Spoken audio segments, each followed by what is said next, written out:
So today we are going to learn about angina. So first of all, what is the definition of angina? Angina is chest pain due to ischemic myocardium secondary to coronary artery narrowing or spasm. There is no necrosis in it. So chest pain में क्या होता है, इसमें क्या होता है angina में कि चेस्ट पेन होना शुरू हो जाती है ड्यू टू इस्कीमिया मतलब कि ब्लड सप्लाई जो है मायोकार्डियम की वो कॉम्प्रोमाइज्ड है. सो stable angina, what is stable angina? Stable angina में 70% आर्टरी जो है वो क्लूड हो जाती है. अगर 70 से कम है तो इसके मतलब है कि सिम्टम्स पहले नहीं आएंगे. 70 से ज़्यादा होगी तो ही सिम्टम्स आएंगे. और and it is also due to secondary to atherosclerosis.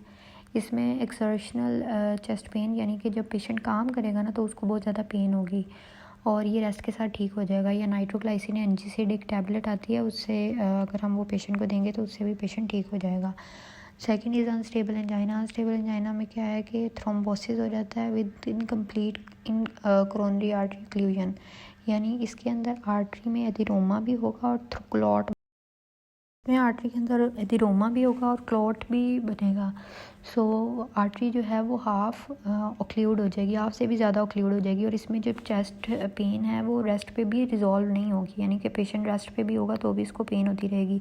इसमें कार्डिक एंजाइम्स जो हैं वो एलिवेट नहीं होंगे. जैसे ट्रोप आई है, CKMB है, वो एलिवेट नहीं होंगे. जैसे स्टेमी और एनस्टेमी के अंदर कार्डिक एंजाइम एलिवेट हो जाती हैं, वो इसमें एलिवेट नहीं होंगे. Third type is vasospastic angina. इसे हम प्रिंजमेटल और वेरिएंट एंजाइना भी कहते हैं. ये occurs at rest due to coronary artery spasm, यानी इसके अंदर जो है आर्टरी की नर्विंग हो जाएगी और ST एलिवेशन के अंदर जो चेंजेस आएंगे वो ना ट्रांसिएंट होंगे, यानी बहुत थोड़े टाइम के लिए वो चेंजेस आएंगे ECG के अंदर और फिर वो नॉर्मल होंगे बाद में. और टोबैको स्मोकिंग इसका मेजर रिस्क फैक्टर है. ट्रिगर्स में कोकेन है, एम्फेटामिन, अल्कोहल और ट्रिप्टान्स हैं.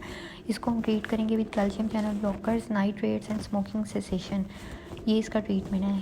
और हमने इस स्टेमी और एनस्टेमी सी एंजाइना को कैसे डिफरेंशिएट करना है कि इसमें कार्डिक एंजाइम की एलिवेशन नहीं होगी. As you can see in this picture there is normal, एक नॉर्मल कोरोनरी आर्टरी दिखाई हुई है उन्होंने. आगे स्टेबल एंजाइना में आपको नज़र आ रहा है एथेरोस्क्लेरोसिस, 70% आर्टरी ऑक्लूड है. अनस्टेबल एंजाइना के अंदर क्या होगा कि 70% आर्टरी ऑक्लूडेड है विद एडिरोमा और क्लोट भी है साथ में. और वेरिएंट एंजाइना में हम देख रहे हैं कि आर्टरी का स्पैज्म हुआ है, यानी आर्टरी नैरो हुई है. So that's how we can differentiate between different types of angina.